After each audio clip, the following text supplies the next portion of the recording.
e bem-vindos ao Cantinho da História. Esse episódio vai para a Débora de Lima, que me pediu para falar sobre a unificação italiana. E como vocês já devem ter notado várias vezes, eu sempre deixo claro que a Península Itálica constituiu durante muito tempo uma grande colcha de retalhos. Não existia uma identidade italiana.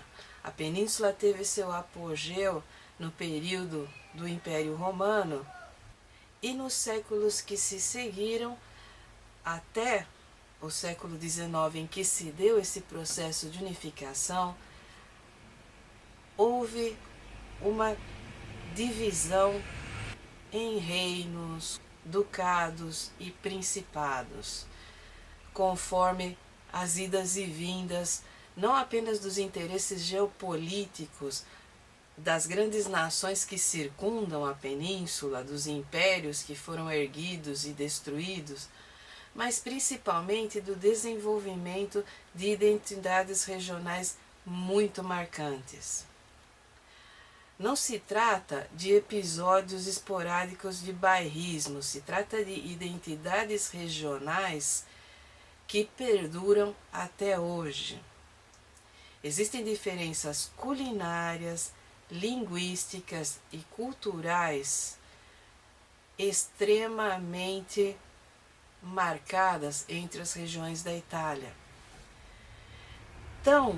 Mas tão profundas que quando os italianos se encontram fora da Itália, mesmo que seja um encontro entre oriundes, pessoas de 2 ou 3 gerações de emigrados, a primeira coisa que se pergunta é de onde você é. Porque o laço em comum não é o fato de ser italiano, mas de ser paisano.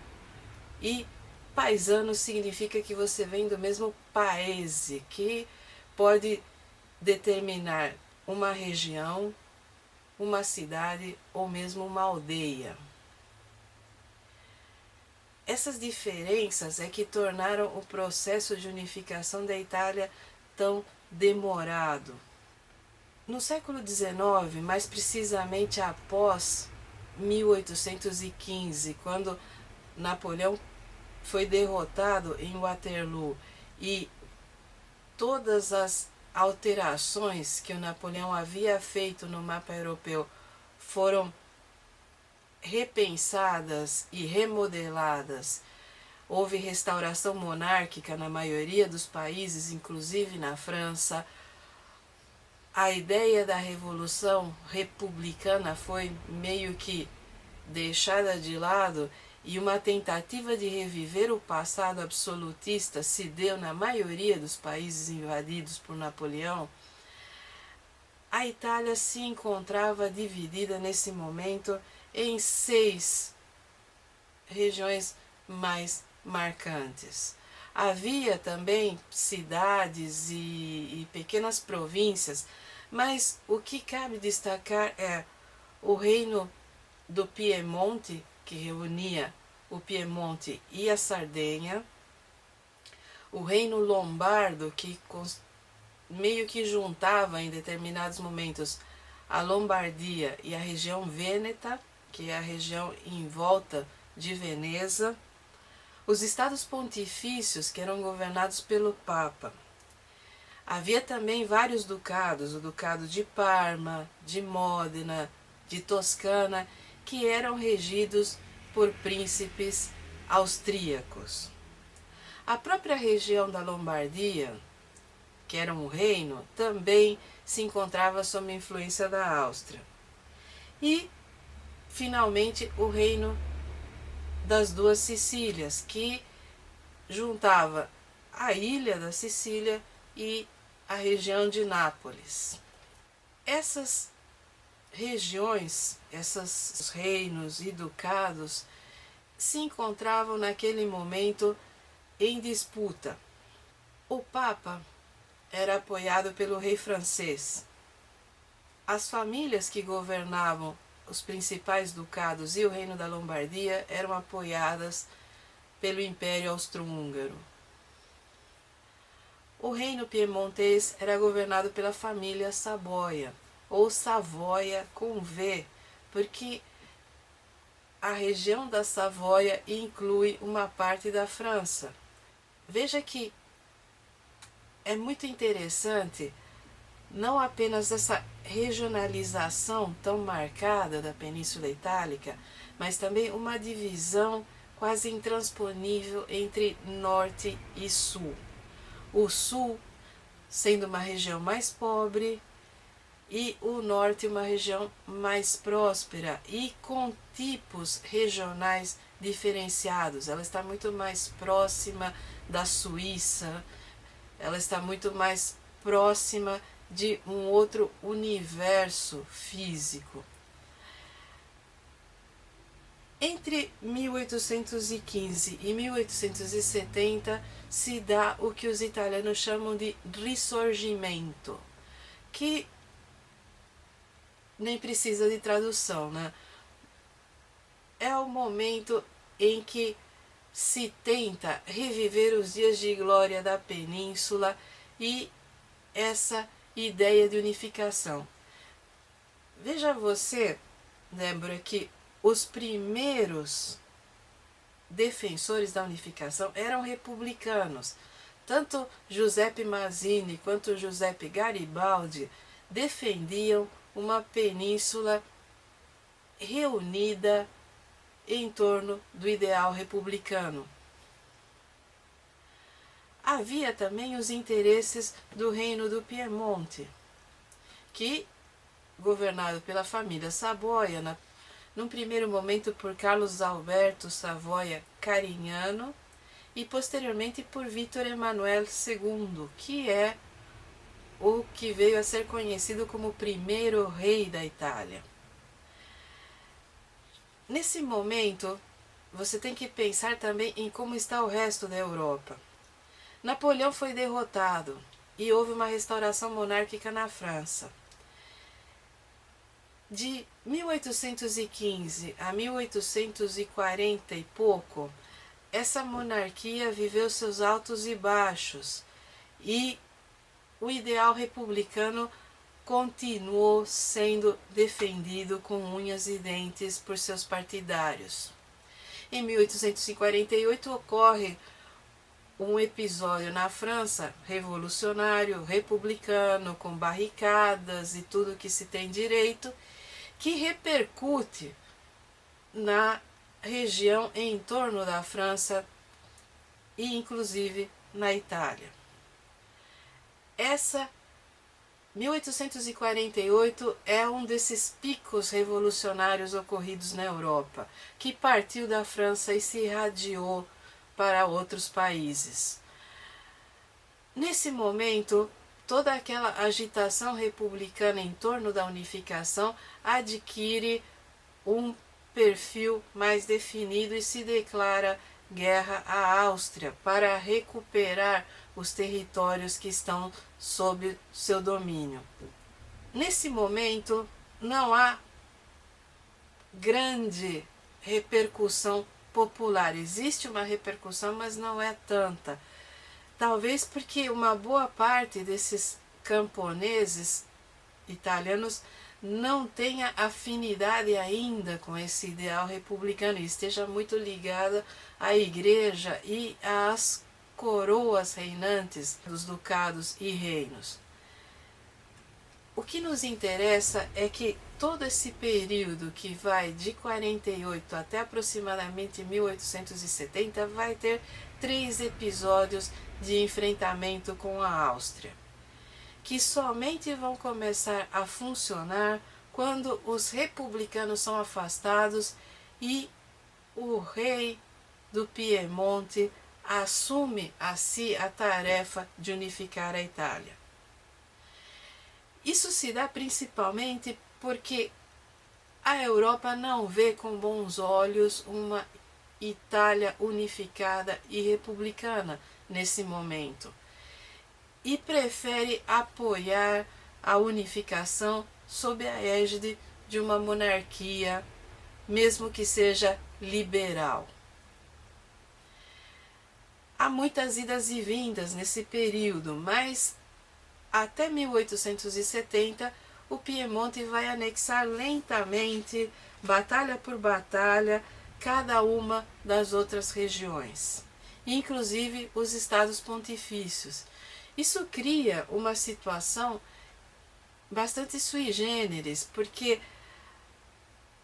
apesar da Itália ter definido finalmente o seu mapa no fim da Primeira Guerra Mundial, quando finalmente anexou as últimas províncias, Trieste, Ístria, você vai ter, durante o período entre 1870 e 1929, um papa que não, ou vários papas que não reconhecem a unificação italiana ou a Itália como um Estado, que se ressentem da tomada dos territórios papais e que procuram sempre que possível criar dificuldades. Somente em 1929 é que vai se dar finalmente a última batalha pela unificação definitiva, quando Mussolini assina um tratado com o Papa Pio IX, que esse tratado é chamado de Concordata de Latrão, e que, em troca de uma farta indenização, o Papa reconhece o Estado italiano e Mussolini reconhece a independência do Vaticano. E é assim que surge o Estado do Vaticano encravado em Roma, em plena capital da Itália. É um episódio complicado que não cabe a nós discutir agora, mas por causa dessa troca, o Vaticano apoiou Mussolini em toda a sua campanha, inclusive benzendo os canhões que foram enviados à Abissínia para assassinar a sua população negra.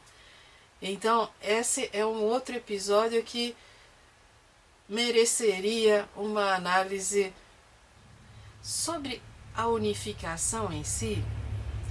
É importante pensar que o que você vai encontrar principalmente no material didático é toda uma análise de conjuntura econômica e do papel das classes médias e da pequena e média burguesia no momento de criar o projeto de unificação italiana.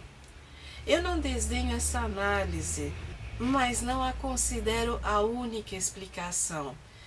E me incomoda muito quando a história adquire esse tom economicista em que as pessoas encadeariam grandes projetos apenas movidas pelo interesse econômico. Quando se prepara um projeto de independência, quando se prepara um projeto de constituição de uma nação, a economia não basta. É necessário que a cultura esteja envolvida, é necessário que muitos interesses que vão além e muito além da economia estejam envolvidos. Porque a criação de uma nação pressupõe identidade.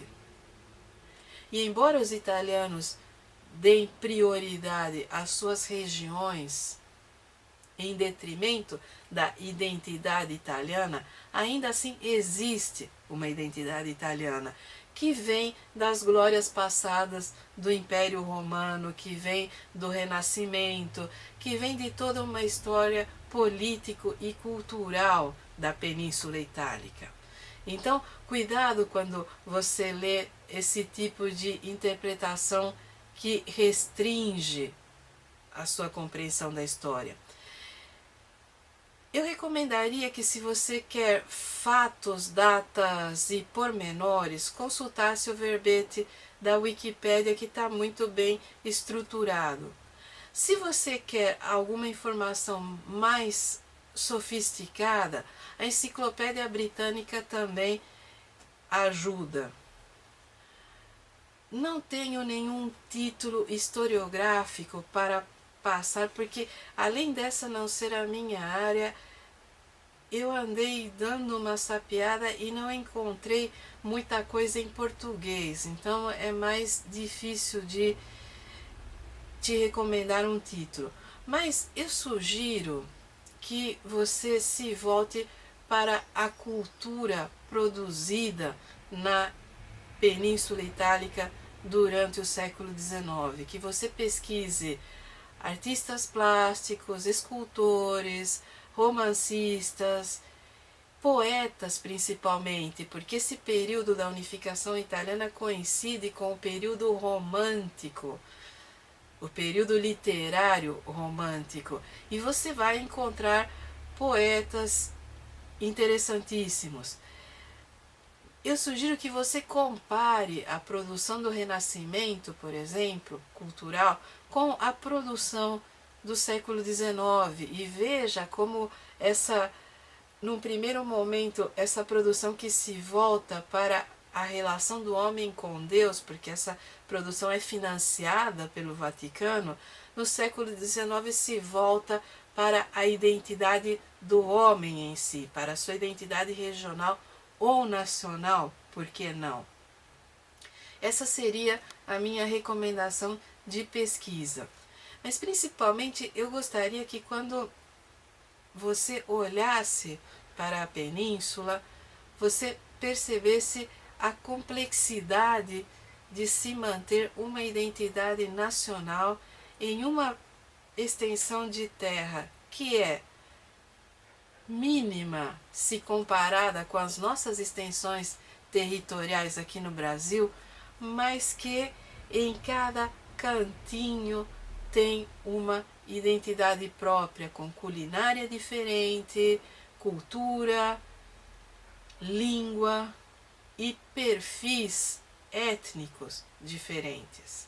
Não é à toa que existe tanto preconceito entre o norte e o sul da Itália, porque existem diferenças, inclusive até físicas, entre seus habitantes. Existe a história pregressa da península, a história pré-unificação, e o fato da Itália ser uma península encravada no Mediterrâneo, no meio das rotas comerciais e das rotas migratórias entre o norte da África e o sul da Europa, deu a cada uma dessas regiões uma identidade diferenciada. Então, se aprofunde nesse tipo de pesquisa, veja o que diferencia o vêneto de um siciliano, não apenas como eles se viam no século XIX, mas como eles se veem até hoje. Converse. Aqui no Brasil, principalmente nas regiões do Centro-Sul, há uma grande presença de descendentes italianos, de oriundi. E todos nós que somos oriundi temos, às vezes, episódios que nos remetem à mentalidade italiana ou à mentalidade regional. É muito interessante você ver pessoas que são de terceira ou quarta geração, que falam em português, que têm suas vidas aqui, que jamais pisaram na Itália, nem como turistas, discutindo as diferenças entre ser calabrês e siciliano, ou lombardo e piemontês.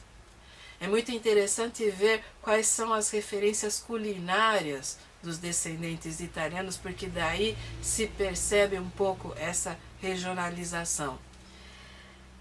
É um tema interessantíssimo e é um tema que não cabe em um episódio como os nossos, que são curtos.